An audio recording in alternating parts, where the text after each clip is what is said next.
नमस्कार। आप सबको 74वें गणतंत्र दिवस की बहुत बहुत शुभकामनाएं। 73 वर्ष हो गए हैं हमें इस गणतंत्र दिवस को मनाते मनाते। 2 वर्ष 11 माह और 18 दिन की लंबी जद्दोजहद और विचारोत्तेजक बहसों के बाद हमारी संविधान सभा ने जो संविधान तैयार किया था वो हालांकि 26 नवंबर 1949 को ही तैयार हो गया था, लेकिन हम इसे 26 जनवरी 1950 से इसको मनाते आ रहे हैं। हमारे देश के बड़ों ने, तत्कालीन नेताओं ने 26 जनवरी के दिन इस संविधान को अधिनियमित, अंगीकृत और आत्मर्पित करते हुए देश के लिए प्रस्तुत किया था। संविधान दिवस के रूप में हालांकि हम संविधान पूरे होने की तिथि 26 नवंबर को आज भी संविधान दिवस के रूप में मनाते हैं, लेकिन ये जो हमारा इतना इंतज़ार रहा 26 नवंबर 1949 से 26 जनवरी 1950 तक, क्यों हमने, हमारे देश के तत्कालीन कर्णधारों ने इतना इंतज़ार क्यों किया होगा, इसके पीछे एक लंबी कहानी है।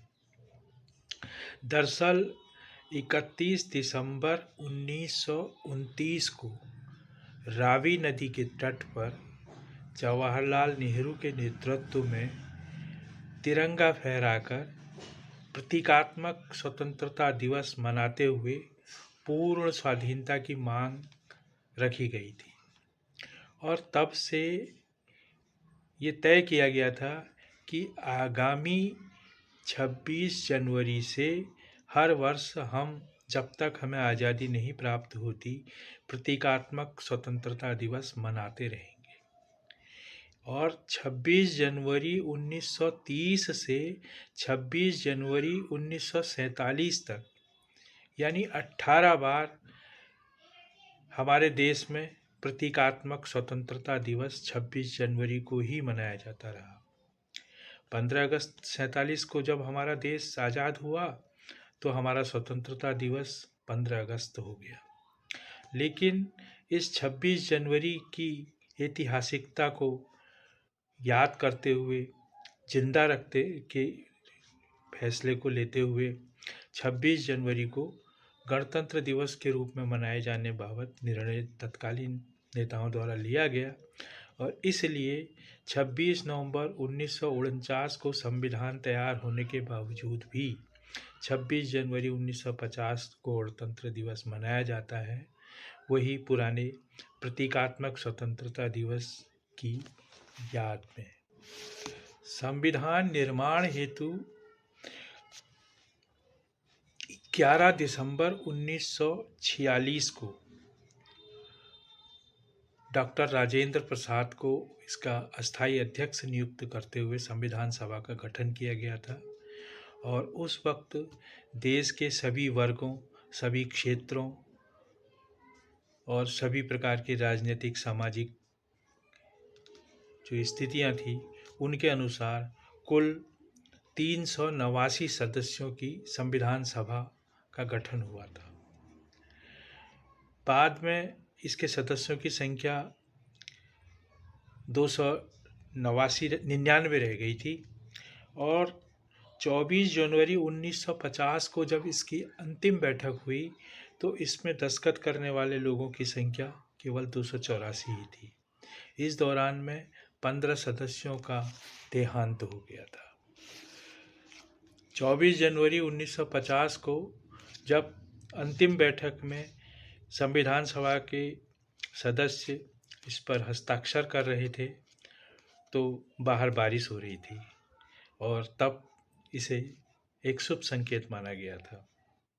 यहाँ उल्लेखनीय यह भी है कि उन 284 सदस्यों में, जिनमें 15 महिलाएं भी थी, में से अधिकतर ने अंग्रेजी में हस्ताक्षर किए, कुछ ने हिंदी में भी किए। अब्दुल कलाम आज़ाद एकमात्र ऐसे संविधान सभा के सदस्य थे जिन्होंने उर्दू में हस्ताक्षर किए थे।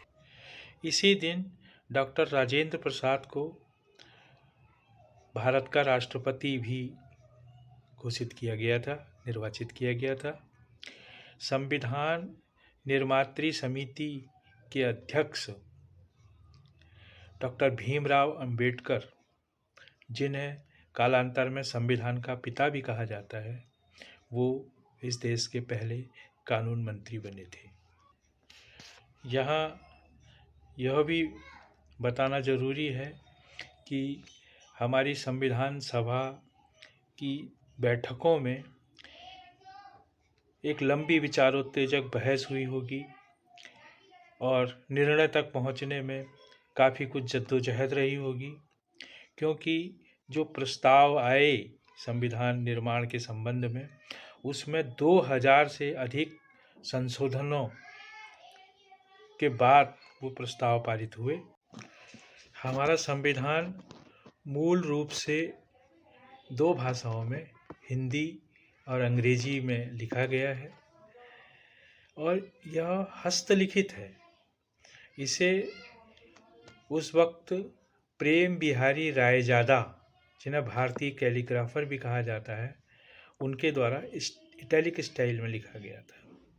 संविधान की जो मूल कापी हैं वे संसद भवन की लाइब्रेरी में हीलियम गैस से भरे एक शीशे के बॉक्स में बेहद सुरक्षित तरीके से रखी गई।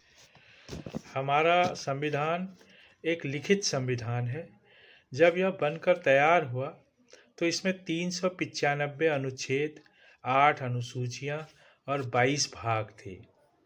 इसमें वर्तमान तक 105 संशोधन हो चुके हैं और अब इसमें बढ़कर 448 अनुच्छेद, 12 अनुसूचियां और 25 भाग हो गए हैं। 5 परिशिष्ट भी जोड़ दिए गए हैं जो प्रारंभ में नहीं थे। हमारे देश के संविधान में पहला संविधान संशोधन उसके लागू होने के लगभग 18 माह बाद 18 जून 1951 को हुआ था।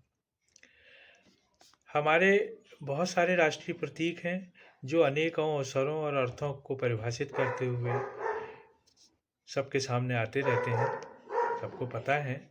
लेकिन संविधान द्वारा सारनाथ का स्तंभ, जिसमें शेर, अशोक चक्र, सांड और घोड़े की आकृति बनी है, हमारा महत्वपूर्ण राष्ट्रीय प्रतीक है जो भारत की विशिष्ट दस्तावेजी प्रामाणिकता को घोषित करता है।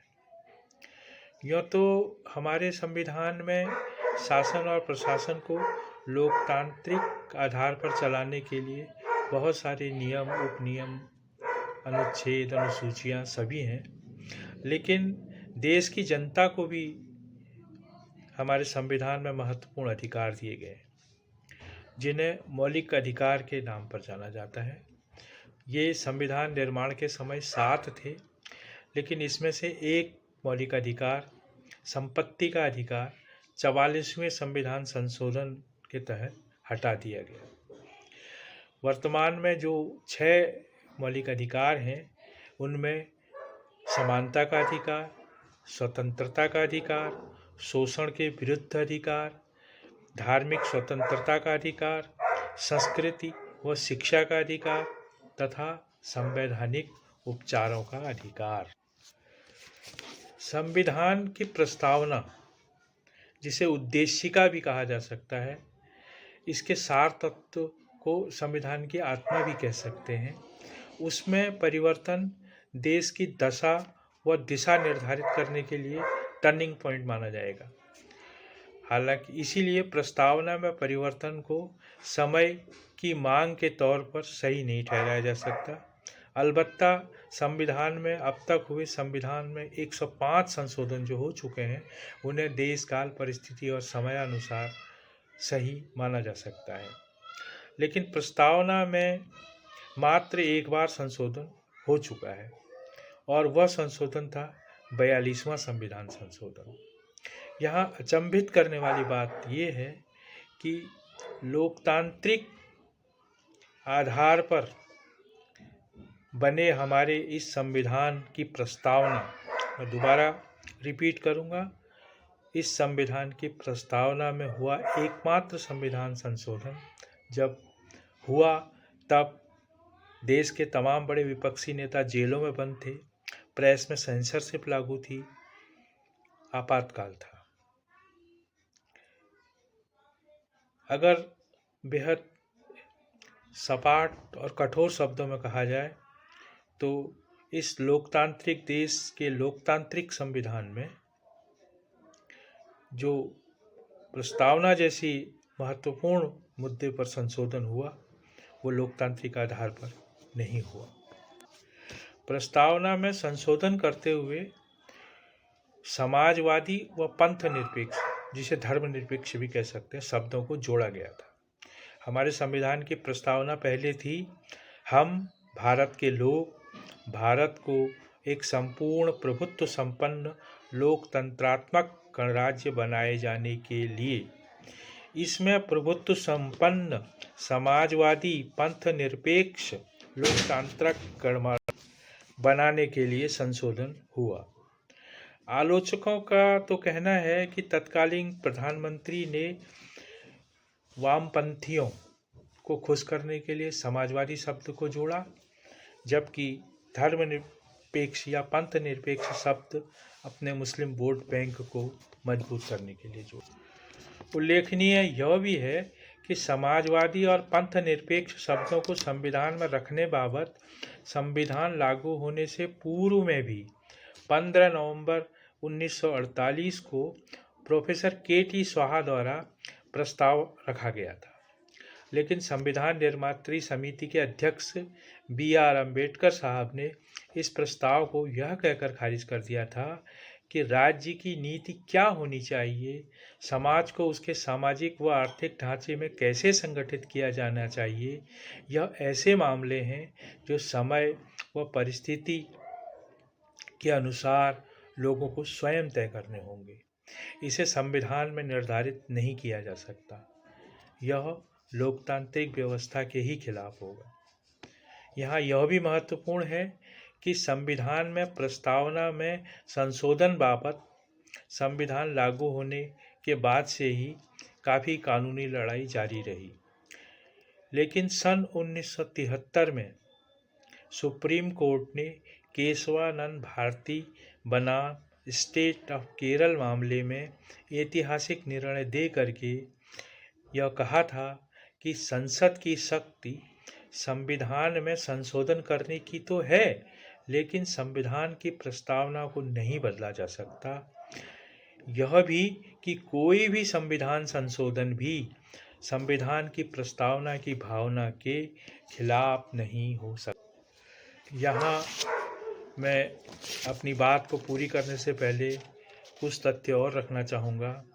संविधान सभा द्वारा 22 जुलाई 1947 को वर्तमान स्वरूप वाले तिरंगे ध्वज को राष्ट्रीय ध्वज के रूप में अपनाया। हालांकि इसे तिरंगा कहते हैं, लेकिन सच्चाई यह है कि यह तिरंगा नहीं चौरंगा है, और कभी कभी तो अपनी बलिदानी संतानों के सम्मान में यह पंचरंगा भी हो जाता है, उनके रक्त को सम्मान देते हुए। इसके अलावा 24 जनवरी 1950 को ही संविधान सभा द्वारा जन गण मन को हमारा राष्ट्रगान के रूप में अपनाया गया। उससे पूर्व वंदे मातरम ही गाया जाता था। यह भी कि इसी दिन यानी 24 जनवरी 1950 को वंदे मातरम को राष्ट्रीय गीत का भी दर्जा दिया गया। अपनी बात पूरी करता हूँ। जय गणतंत्र दिवस, जय भारत। आप सबको प्रणाम, अभिनंदन आपका। धन्यवाद मुझे सुनने के लिए।